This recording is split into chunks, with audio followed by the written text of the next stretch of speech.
First race of the day is the Eastern Airways British Sidecar Championship. These are wonderful bits of kit, the engineering that goes into them, and they're fantastic to watch out on track. Now, Tim Reeves and Gregory Clues could lift the crown this weekend. Taking you through it to find out will be Larry Carter and sidecar legend Steve Webster.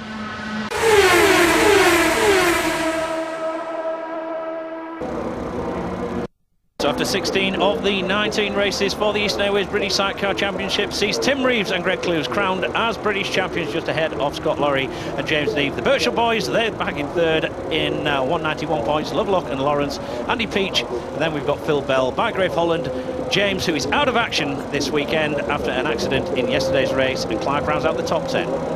And the way that they will line up for the second of the two Silverstone races here, round 17 sees Reeves and Clues on that pole position, just ahead of Lovelock and Lawrence.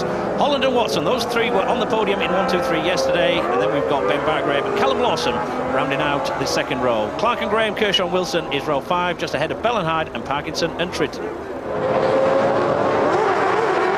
So away we go, and round 17 of the Eastern Airways British Sidecar Championship, and already the outfits heading down in towards Cops Corner. I'm joined by 10 times world champion Steve Webster, and once again Steve expecting a cracking race. Yeah, it's Silverstone. I mean, it's a smashing track for the sidecars when they can really sort of send it on, use the power of the bikes, and really attack the track. So hopefully we're going to see a good race as we did yesterday. Well, it looks like the green outfit of Roger Lovelock, number 49, that's managed to get the whole shot just ahead of the newly crowned champions for 2011. That's the 77 outfit there of Tim Reeves and Greg Clues as they hang out onto the hanger straight. Looks like Scott Lorry in that third position. Now, he was in with a chance of the championship yesterday as Reeves moves into the lead, and that 74 outfit in third position.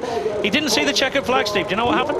Yeah, actually, it's Ben Bygraves is in third position. It's Scott Lorry, though. He didn't finish the race because he actually run out of petrol. The bikes were using quite a lot of petrol here because they're on full gas a lot, and he actually run out of petrol with the last lap, which is a shame really, because it put any chance of him getting the championship. Yeah, we saw him lose places on the last lap, and we suspected something like that, a little bit bumping and barging down the order, and that was the number 91 outfit of Abbott and Judge, who looked like they were wearing a little bit of one of their competitors. Easy done as they go through. It looked like it just got a little bit bumped out on that one, Steve. Yeah, he's just like his dad, Steve Abbott. The 77 outfit of Reeves. If anything, it runs a little bit wide there. We were just saying about the importance of the passengers, Steve.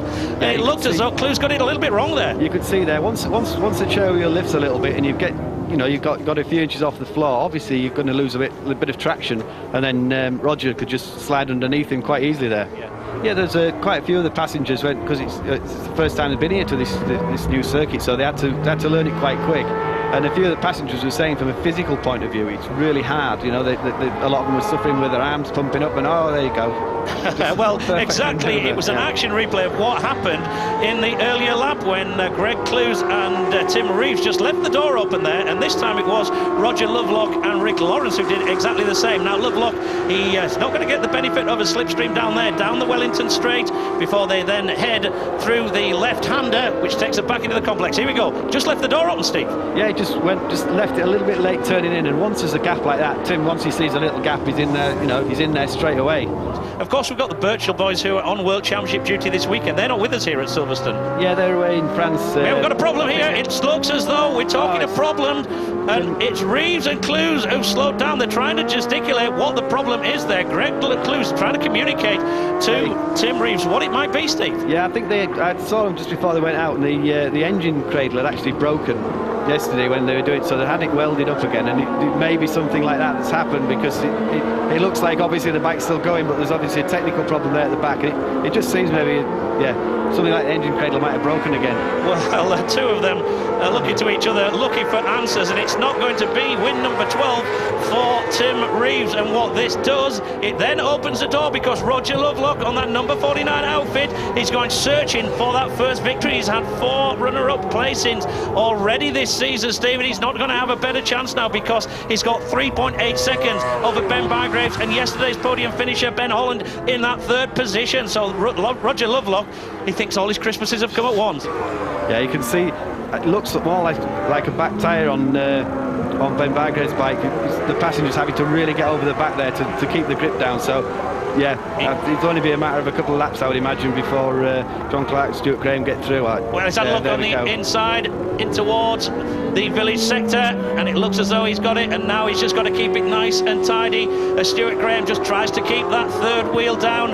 And surely there's no way back for Ben Bygrave and Callum Lawson on this one. They've gone from that second position into fourth position. They could have paid the penalty for trying to push a little bit too early on, as the number 19 out.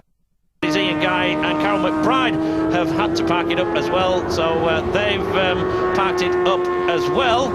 Lovelock it is who will be starting lap number 8 shortly. He goes across the line now, but this is the scrap for the second position as Lovelock disappears out of view across the line. Holland in that second position, and with the quickest lap of the race, it's Clark, number 90, in the outfit in picture. It was a 2:15.8 as opposed to Holland's 2:16.6. Well, he's perhaps just paying the penalty for pushing a little bit too hard on this one, Steve. But it just goes to show that he's got the pace, he's got the tyre left if he needs it. Yeah, you could see he literally went too hot into the corner there and just run wide a little bit. The problem is he's maybe now picked a lot of the pickup, the old the marbles, isn't it, on the outside. So he's going to be off the track, skidding around a little bit now for a while, and it does give Ben Bygrave a chance to catch him back up again. Well, the 3/4 of a second that he gained on that lap was probably lost in that, and if anything, Bygrave's fighting back on this one. Bygrave has a look on the inside in towards Stoke Corner. There's nothing that Clark can do about it. He has to yield, so he's gone back from thinking about a second position on the podium to now being off of the podium. And perhaps we were right with our conjecture there, Steve. Perhaps it is a second win for Ben Bygrave. Perhaps the tyre has cooled down, but this is going to be interesting because it looks as though it looks more like maybe you know, if passenger's struggling a little bit there just to get over the back and change around. Maybe it's a bit cramped there, something like that. But, it looked that way. I didn't really want to say that. Callum Lawson is a very fit young man, but it looked as though he was struggling to get his weight across the outfit, and this could well play into the hands of John Clark and Stuart Graham. Lovelock it is, just to remind you that leads. It looks like Hollands who's consolidating that second position, but here comes Clark with a lunge up the inside. The two outfits are touched. I think there was contact there between Clark and Bygrave. It's Clark that's come off the better of that one. Well, it could well be that red is wearing green and green is wearing red on that one, but whether or not, whether or not we can just see, I think that it was Bygrave. He just, I think there was a little bit of contact there.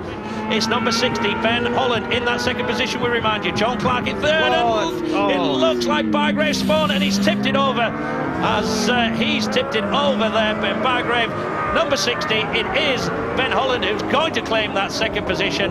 Clark is going to collect that third position. Stuart Graham looks over and he sees the demise of the number 74 outfit of Ben Bygrave and Callum Lawson. But up front, and surely away to take a first victory of the season, it is the number 49 rider on the Driver Wolf Racing LCR Suzuki out of Marlborough in Wiltshire, and that is going to be Roger Lovelock as he comes through after the demise of the two main championship rivals, Tim Reeves and Scott Lorry.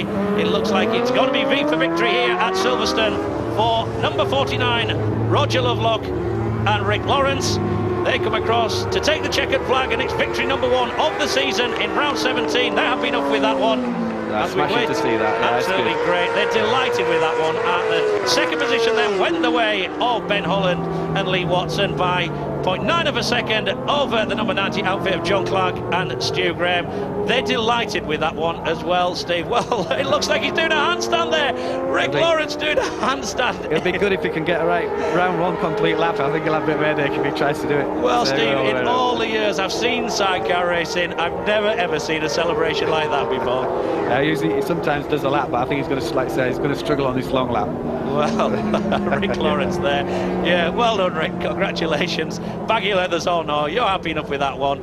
But it does the heart good, as you rightly say, Steve, to see Roger Lovelock take a superb victory here at Silverstone.